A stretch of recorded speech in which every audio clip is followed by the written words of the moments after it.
Hi Vasu, I'm Padmavati, your lawyer. What's happening? నన్ను ఎందుకు arrest చేశారు? ఇండియాలోకి అతిపెద్ద పబ్లిషింగ్ కంపెనీ అయిన ఎస్ఆర్ పబ్లిషర్స్ నీ మీద కాపీరైట్ ఇన్ఫ్రిన్స్మెంట్ కేసు పెట్టారు. నా నువ్వు తీసిన సినిమా, రాసిన స్క్రిప్ట్స్ అన్య సంస్థ తెలుగు బెంగాలీ బుక్స్ నుంచి కాపీ చేసావని. What nonsense. నేను ఈ కేసు మొత్తం స్టడీ చేశాను. I will come to the point. Generally కోర్టులో మనం చేసిన తప్పు ఒప్పేసుకుని కోర్ట్ టైం సేవ్ చేస్తే శిక్ష తగ్గించే అవకాశం ఉంది. ఇదేమి మర్డర్ రేపో కాదు కాబట్టి సింపుల్గా ఒక 6 months జైల్ ఆర్ మన టైం బాగుంటే జస్ట్ ఫైన్తో కూడా బయటపడచ్చు. తప్పు ఒప్పేసుకోవాలా? నేను తప్పు చేశాను, నీకెవరు చెప్పారు? నేను ఎవరిని క్షమాపణ అడిగే ఛాన్సే లేదు. నేను ఎవరి బుక్స్ కాపీ కొట్టలేదు. అవి నా సొంత కథలు. 2 ఏళ్ల క్రితం తెలుగు రైటర్స్ అసోసియేషన్లో రిజిస్టర్ కూడా చేశాను. ఆ ప్రూఫ్స్ నా దగ్గర ఉన్నాయి.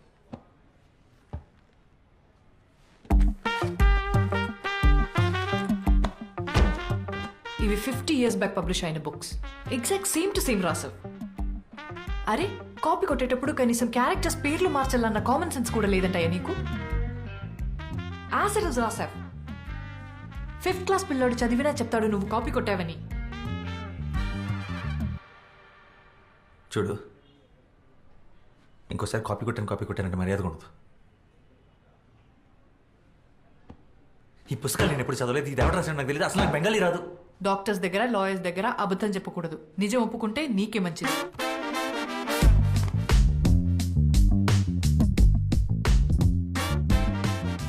అసలు నువ్వు నా లాయర్వా, అపనెంట్ లాయర్వా? ఒప్పేసుకో, నేను దాని నుంచి వద్దు ప్రశ్న. నేను కాపీ కొట్టలేదని నీకు అర్థం కావట్లేదా? హలో, మెల్లగా. నాకు అర్థమైతే సరిపోదు. కోర్టుకి కావాల్సింది ప్రూఫ్ నువ్వు కాపీ కొట్టలేదని. అది ప్రూవ్ చేయడం లాయర్గా నీ బాధ్యత. ప్రూఫ్ చేయడానికి ఇందులో ఏం లేదు. ఎవిడెన్స్ నీకు అగేన్స్ట్ గానే ఉంది. నీవు అలాగా వచ్చి వేరే లాయర్ని పెట్టుకుంటావు.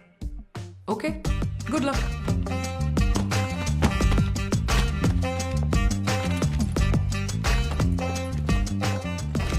ఓకే,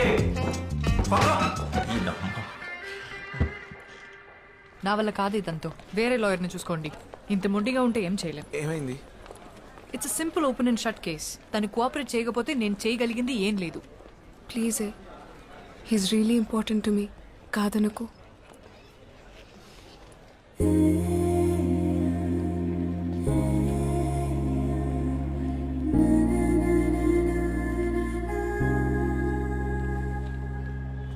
బా, ఏమవుతాడే నీకు? బాయ్ ఫ్రెండా? It's a long story. సర్లే, నాకెందుకు. నీకోసం తనకు మాక్సిమం బెయిల్ ఇప్పించగలను, కానీ ఈ కేసు మాత్రం టేకప్ చేయలేను. ఎందుకంటే అపోనెంట్ లాయర్ ఎవరో తెలుసా? కృష్ణమూర్తి. కోర్ట్ రూమ్ని టెన్నిస్ కోర్ట్లో ఆడుకుంటాడు. అతని మీద ఈ కేసు వాదించి గెలవడం ఇంపాసిబుల్. నా ఆఫీస్లో ఆయన ఫోటో కూడా ఉంటుంది తెలుసా? ఎందుకండి? He's my inspiration. ఎప్పటికైనా అంత పెద్ద లాయర్ అవ్వడమే నా అంబిషన్. మ్యామ్, అంత పెద్ద లాయర్ అవ్వాలంటే అలాంటి ఒక లాయర్ నోడిస్తేనే కదా అవుతారు. అండ్ ఈ కేసులో ఆ ఛాన్స్ ఉంది. ప్లీజ్ ఒకసారి ఆలోచించండి.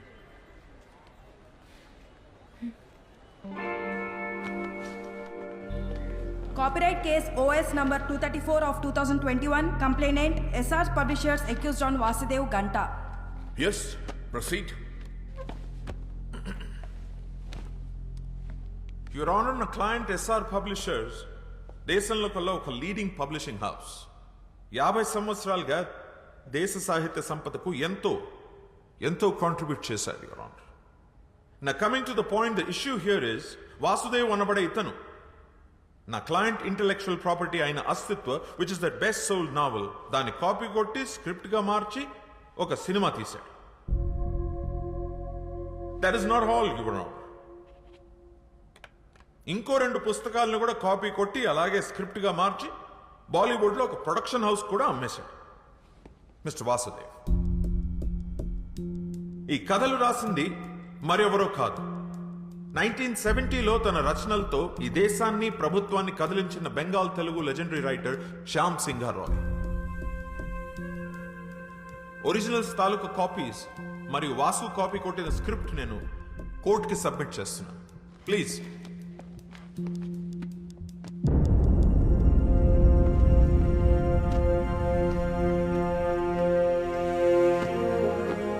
that's a colorable imitation of the original with the sole purpose of deriving profits. It's a direct infringement of 3 novels which are copyright properties of my client SR Publishers.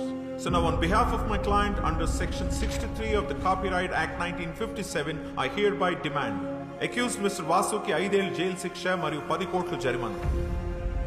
అలాగే తన copy కొట్టి తీసిన cinema revenue నుంచి 50% share నా క్లయింట్కి ఇప్పించాలని court వారిని కోరుతున్నాను. That'll be all for now, Your Honor. Thank you so much.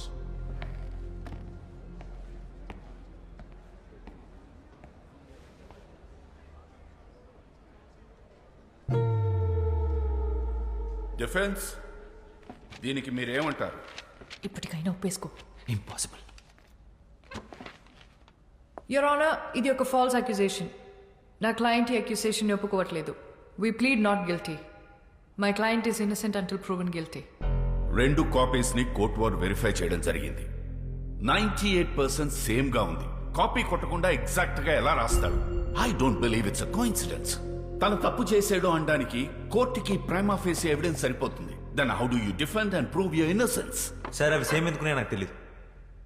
నాకు తెలిసింది ఒకటే, నేనే పుస్తకాలు చదివి నా కథలు రాసుకోలేదు. నా కథలు నా సొంతం. నేను అబద్ధం చెప్పట్లేదు. కావాలంటే లై డిటెక్షన్ టెస్ట్కి నేను ready. What? No no no no, ఇదేం సినిమా కాదు. నువ్వు అడగగానే లై డిటెక్షన్ టెస్ట్ ఇచ్చుకోవడానికి. Your Honor, పోనీ ఆ పనే చేద్దాం. అందరికీ టైం సేవ్ అవుతుంది. Let's go ahead with the lie detection test. Defence That is the request from the defense, sir. Okay.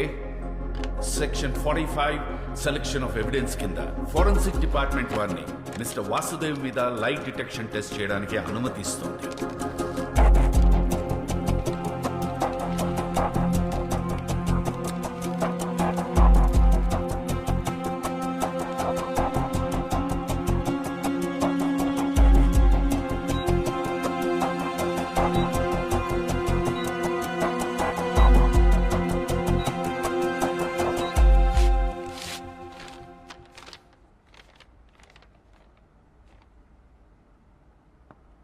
Mister Vasudev అబద్ధం చెప్పటం లేదని ఫోరెన్సిక్ డిపార్ట్మెంట్ వారు రిపోర్ట్ ఇచ్చారు.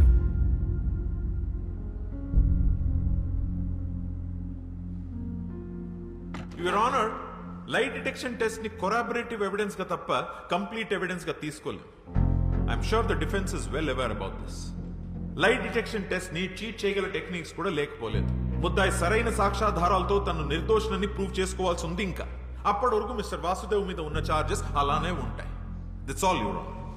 యువర్ ఆనర్, అది నిరూపించుకోవడానికి మాకు ఇంకాస్త టైం కావాలి. To look deep into the issue and gather more evidence. I also request for an unconditional bail for my client. Your honour, I object to the unconditional bail. Overruled. Mister Vasudev కి ఈ court unconditional bail ఇవ్వడం జరిగింది. అలాగే further evidence submit చేయడానికి defence వారికి 3 రోజుల గడువు ఇవ్వడమైంది. Till then the court is adjourned. నేనైతే కాపీ కొట్టాడనే నమ్ముతున్నాను. ఇవాళ రేపు యంగ్ ఫిల్మ్ మేకర్స్ అందరికీ ఇన్స్పిరేషన్ అనే పేరుతో వేరే వాళ్ళ కథలు తోపేయడం అలవాటే. ఇలాంటి వాళ్ళకి అనవసరంగా పేరిచ్చి ఎంకరేజ్.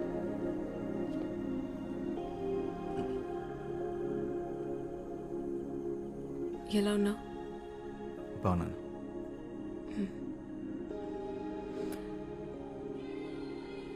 ఆ షర్ట్ నీకు బాగుంది. నీ షర్ట్ వేసుకోగానే అరెస్ట్ చేశారు.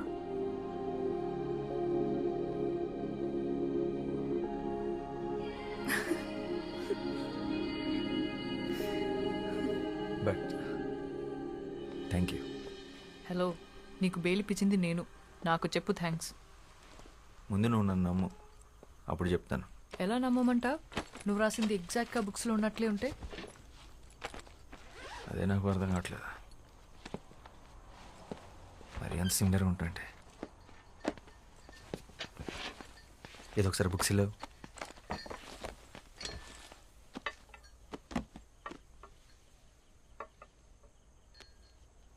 శ్యామ్ సింగ్ రాయ్. ఎస్ఆర్ పబ్లిషర్స్లో ఎస్ఆర్ అంటే సింహరాయ్ అనుకుంటా. ఈ ఫ్యామిలీ గురించి నేను స్టడీ చేశాను. శ్యామ్ వాళ్ళ అమ్మ తెలుగు, నాన్న బెంగాలీ. వాళ్ళది లవ్ మ్యారేజ్. వెస్ట్ బెంగాల్లో సెటిల్ అయ్యారు. వీళ్ళు మొత్తం 4 బ్రదర్స్. అందులో ఆఖరివాడు శ్యామ్ సింగ్ రాయ్. వెస్ట్ బెంగాల్లో ఖరగ్పూర్ డిస్ట్రిక్ట్లో కాలికాపూర్ అనే గ్రామంలో జన్మించాడు శ్యామ్. తర్వాత కల్కటాలో చాలా famous writer and social activist అయ్యాడు. 1977 తర్వాత తనేమయ్యాడో ఎక్కడికి వెళ్ళిపోయాడో ఆ ఇన్ఫర్మేషన్ ఎక్కడా లేదు. ఒకవేళ చనిపోయింటే తన సమాధి కూడా ఎక్కడుందో ఎవరికీ తెలీదు. 1985లో మిగిలిన బ్రదర్స్ అందరూ ఒక మేజర్ కార్ యాక్సిడెంట్కి గురయ్యారు. చనిపోయిన ఆ ఇద్దరి అన్నయ్యల పిల్లలే ఇప్పుడు ఆ కంపెనీని నడుపుతున్నారు. వాళ్ళని మీద కేసు పెట్టారు.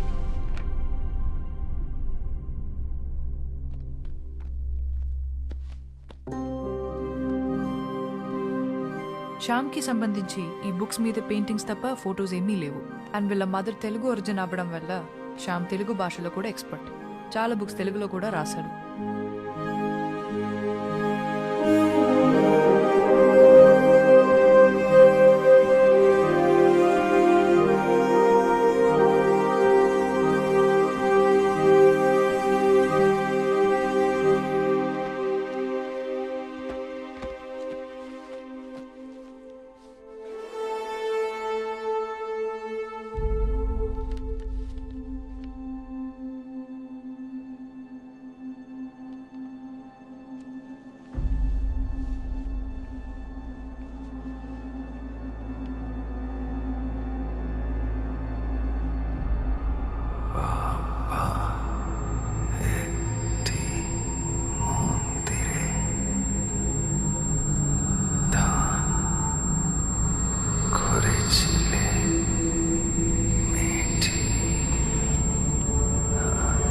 రే వాసు, నీ చెవులోంచి మళ్ళీ బ్లడ్ వస్తుందిరా.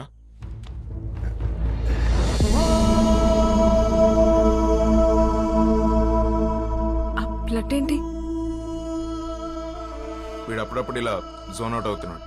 అది జరిగినప్పుడు వాడికి ఏం గుర్తుండట్లేదు. అలా జరిగినప్పుడే ఇలా బ్లడ్ వస్తుంది. అదేంటి, ఎన్నిసార్లు ఇలా జరిగింది? చాలాసార్లు జరిగింది. మనం గొడవపడిన రోజు కూడా వచ్చింది.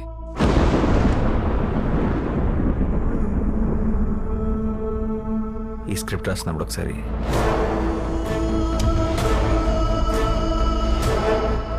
షూట్ అప్పుడు ఒకసారి ఇలా కొన్నిసార్లు. డాక్టర్ని కూడా కలిసాం. అంటే చాలా టెస్టులు చేసి స్ట్రెస్ వల్ల అని చెప్పారు. అంటే ఫస్ట్ సినిమా కదా, సరిగ్గా టైంకి కూడా పడుకునేవాడు కాదు. Strange. Yes, ma'am. I really think something is wrong with him. What do you think? ఈ సృష్టి మొత్తం ఎంత మిస్టీరియసో ఒక మనిషి మైండ్ కూడా అంతే మిస్టీరియస్. అందులో ఎన్ని కోట్ల రహస్యాలు దాగున్నాయో ఎవ్వరికీ తెలియదు.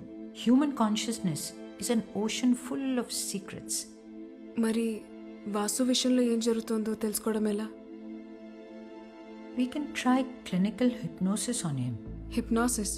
యా, హిప్నోథెరపీలో ఆ బ్లాక్అవుట్స్ టైంలో వాసు మైండ్లో ఏం జరుగుతుందో తెలుసుకునే ఛాన్స్ ఉంది. Okay ma'am, and one final request. అసలే ఇది సెన్సిటివ్ కేస్, సో మీరు చేస్తే నాకు ధైర్యంగా ఉంటుంది. Sure. Our print sales have declined by 23%. Excuses. Yeah. వాడికి బెయిల్ వచ్చింది. లై డిటెక్షన్ టెస్ట్ కూడా పాస్ అయ్యాడు.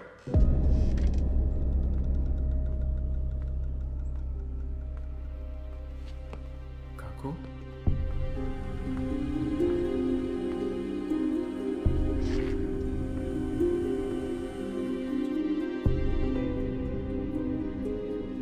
শ্যামের গল্প। হ্যাঁ কাকু।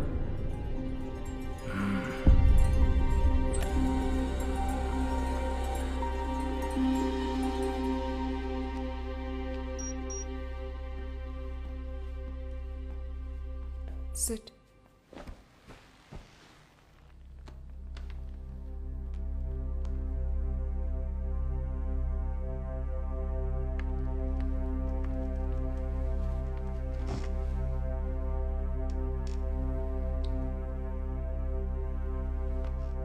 హాయ్ వాసు, నువ్వు చెప్పిన దాని ప్రకారం నీకు బ్లాక్అవుట్స్ వచ్చిన డేట్స్ నా నోట్స్లో ఉన్నాయి.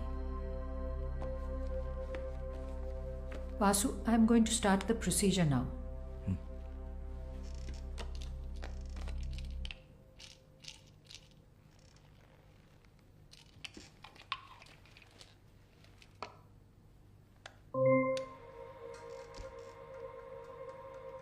Just relax. Take a deep breath in. Inhale and exhale all your worries out. Follow my voice and look at the monitor.